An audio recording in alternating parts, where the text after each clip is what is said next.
All right, our third rescue technique, you're going to need some tubing or something where you can do a rowing motion that is resisted. So this, we want to really build this into human movement, athletic separation, control, support, so we can get expansion and compression in the right places. This is a lovely way to do it. So we're going to be on the ground in a long sitting position. If you don't have the hip mobility, you could sit on a block and raise yourself up a little bit if you want. But I would like you upright. So from your sit bones all the way up to the top of your head, I want everything stacked. Okay. With this, ideally not making a big fist because that goes with elevation and anterior tilt at the shoulders. We want our shoulders to start nice and wide. And the hands can be resting on something, but not gripping really hard. So that's why I have loops in my tubing. In this position, our mantra is still always keeping those lower ribs closed down. We are not going to let them flare because we are going to bring our arm back. And that is not optimal shoulder motion. That's pathological if the ribs come forwards when the arms come back. The ribs have to stay back, that T8 retraction when the arm comes back. All right, your gaze is going to be straight forward. We want dissociation of your neck from your shoulder blade, from your shoulders, from your rib cage. This is a lovely neck mobilization. And you are going to, keeping that rib cage under control, closed at the front, you are going to pull back with your left arm, teaching that shoulder blade how to move on the rib cage, not letting the ribs flare. And at the same time, the right arm is going to reach forward. So we have a beautiful spinal twist. You're staying elongated, not side bending. If you have some kinks in your rib cage, you may want to side bend. And let's just do positional breathing right here. So we're thinking, when you breathe in, it's through the nose and you are expanding the posterior mediastinum, the back body.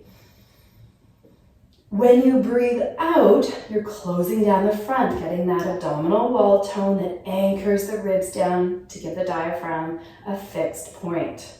The other thing that is happening in our upper rib cage is that we are opening the apical lobe right here. So we could send air right here, and at the same time we are closing the back of this rib cage because the shoulder blade is coming back and compressing it. So we should be filling in the front here, and you could think about that. A lot of people are rolled in and tipped and they never get air into that apical lobe. So that is what's happening on this side. Ribs closing down in the front, low down. Ribs expanding in the back, low down. Ribs expanding in the front, up high. Neck is straight forward, and now we're going to release.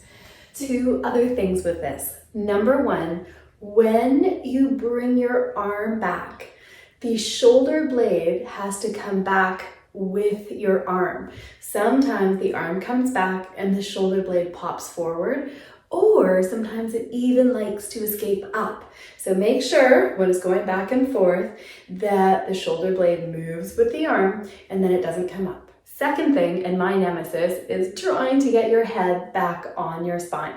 So we want it back there, but you want to make sure you're not so far back that you're creating familiar tension in your neck, and you don't want it so far back that you close off your airway. So make sure you're not feeling locked in here. But as much as you can, long back of the neck and head on your spine. See if you can do better than I do. So you want to get good at that, having the gaze forwards, dissociating the neck, your spine is long, the rib cage does not pop forwards when the arm comes back. And I recommend just getting really good at that pattern on one side and breathe.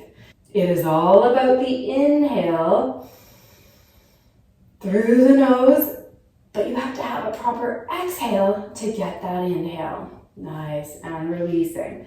Let's go try it on the other side. So we are going to pull back with the right. Most people are going to have a little harder time on this side because of patterns. And you're reaching with the left. So we're getting a beautiful spin, chicken on a spit. Your ribs didn't flare in the front. Nope.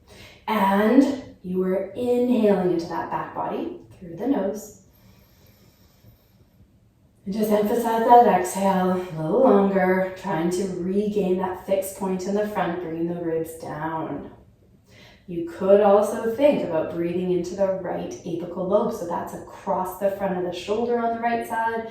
You can think about the armpit, filling, getting big, giving that shoulder blade a beautiful bench to sit on.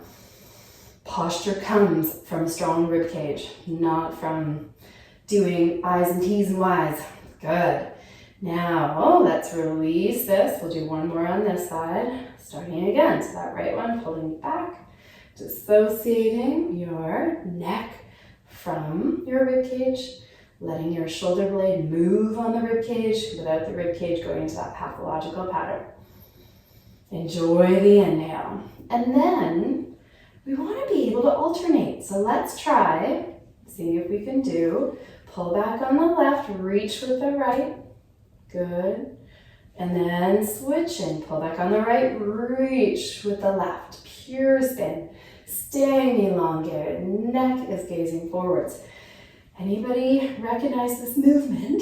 This is walking, running, hiking, crawling, all of that. This is athletic separation. You're just learning this. A lot of body parts that have to work together. Go back and just do the isometric, that positional breathing if you're having trouble with this. But this is our goal, is to be able to access, get freedom of movement, coordination of all of these body parts, control of the rib cage, always expanding, being strong from the inside out.